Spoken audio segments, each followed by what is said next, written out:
come in with a Fox News alert. The battle lines being drawn now as House Democrats have introduced a resolution today blocking President Trump's emergency declaration for border wall funding. House Speaker Nancy Pelosi says the full House vote will be on Tuesday, and she's not ruling out a lawsuit against the order.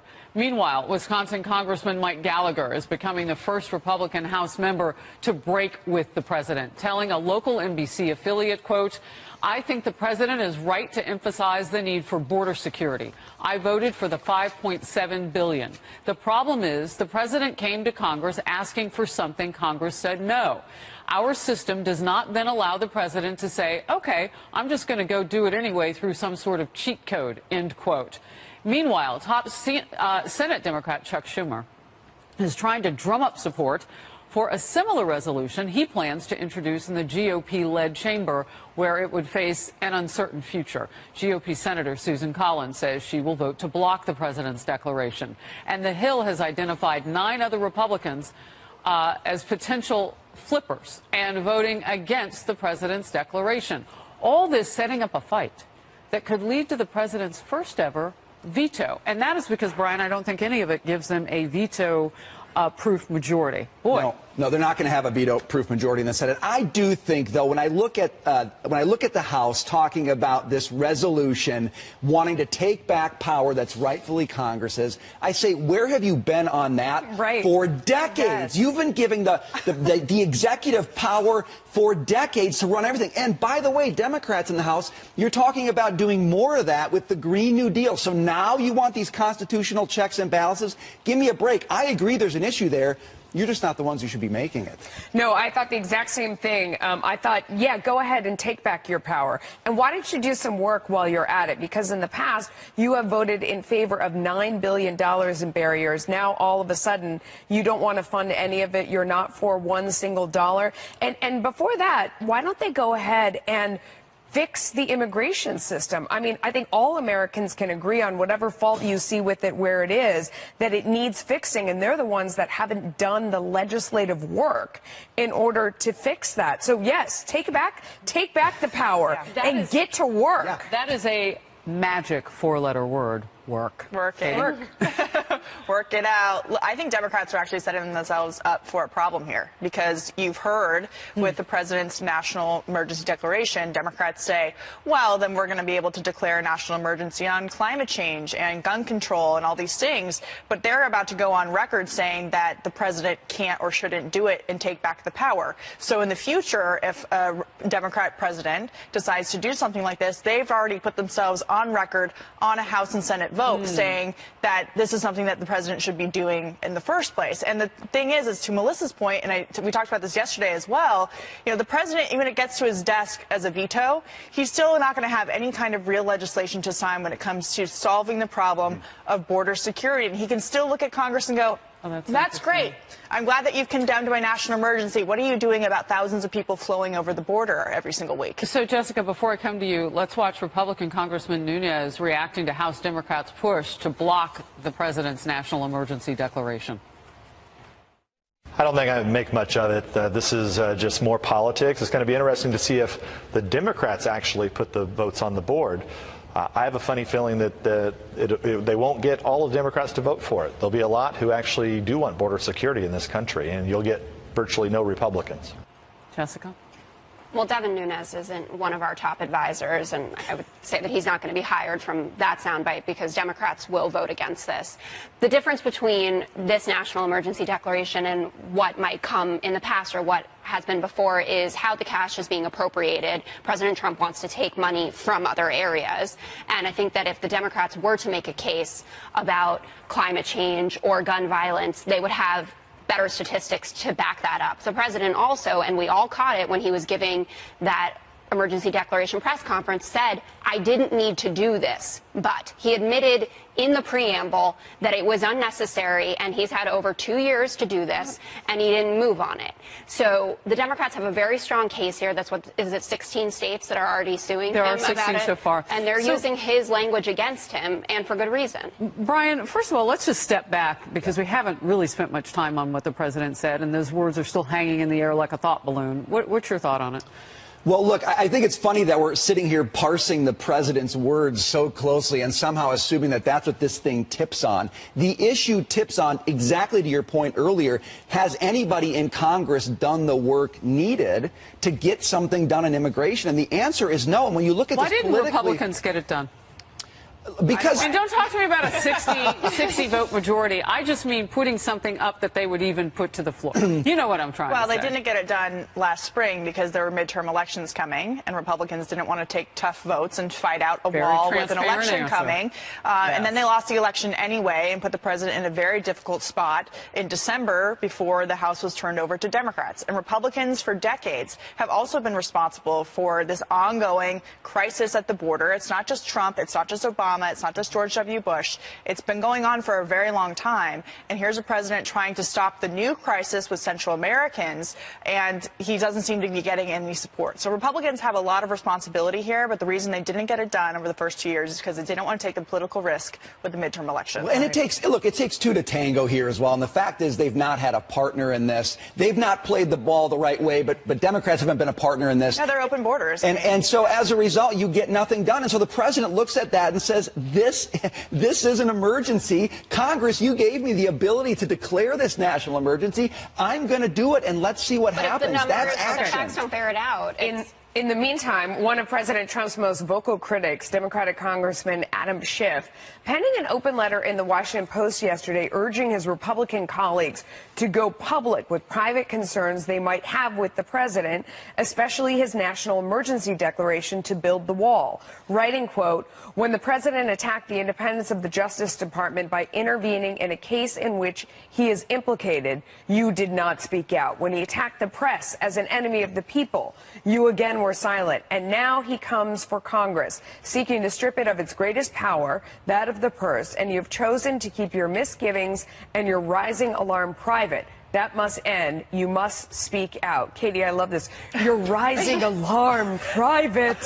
Your concern, your ongoing concern. I don't trust Adam Schiff at all. I'm sure there are some Republicans, as we've seen on the record, actually, who say, look, we don't like this national emergency. Mike Lee, who's a constitutionalist, has said it's unconstitutional, but it's illegal because of the way that Congress has ceded their power to the executive branch for years and years and years.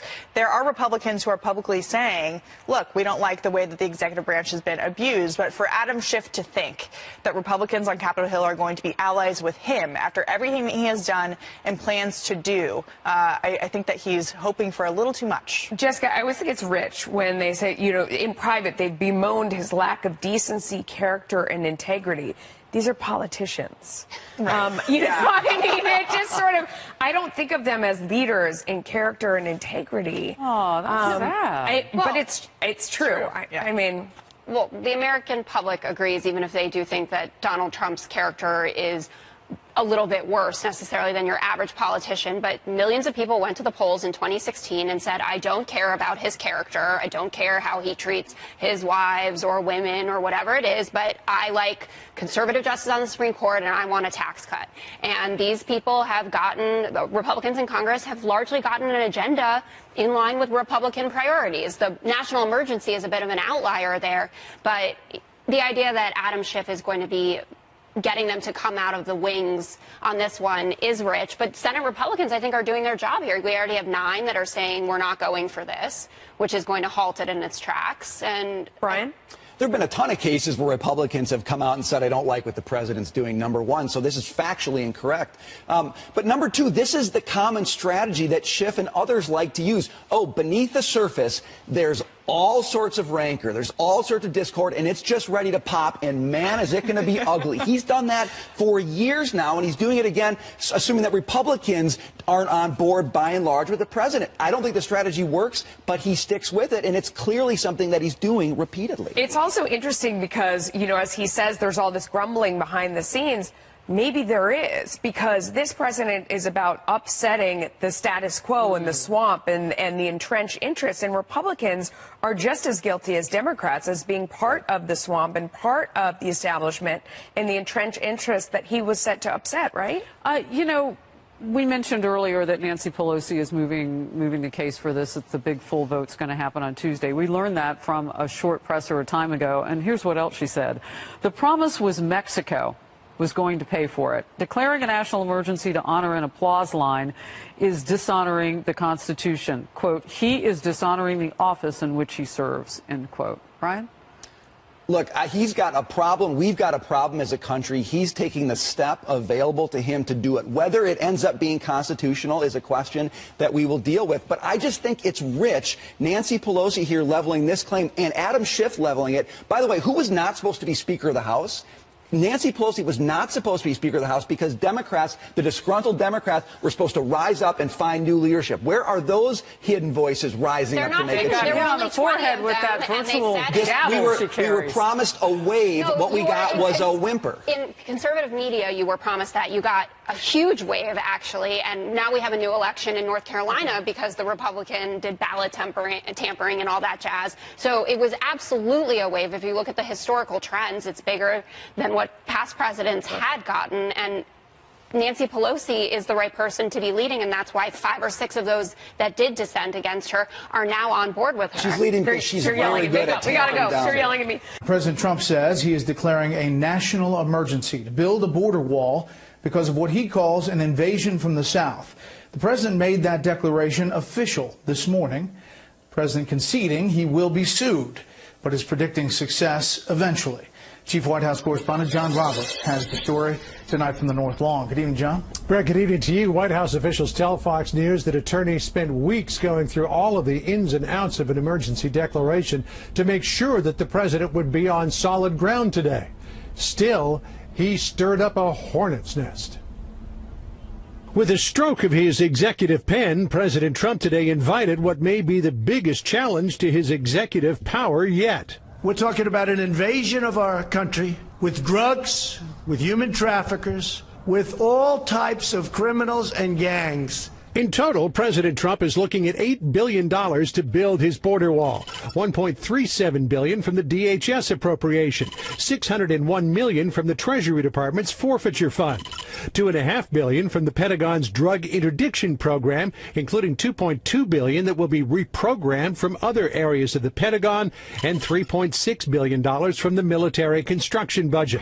Senate Minority Leader Chuck Schumer and Speaker of the House Nancy Pelosi ripped the president for raiding the Pentagon budget to build a wall, in a joint statement saying the president's unlawful declaration over a crisis that does not exist does great violence to our Constitution and makes America less safe, stealing from urgently needed defense funds for the security of our military and our nation. The president today insisted moving the money would not hurt the military. We had certain funds that are being used at the discretion of generals, at the discretion of the military. Some of them haven't been allocated yet, and some of the generals think that this is more important. In making his case, President Trump today pointed to dozens of emergency declarations that never drew the type of fire he's receiving.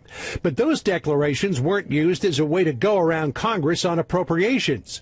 The president also gave his critics more ammunition today when he seemed to indicate the emergency declaration wasn't necessary. I didn't need to do this, but I'd rather do it much faster.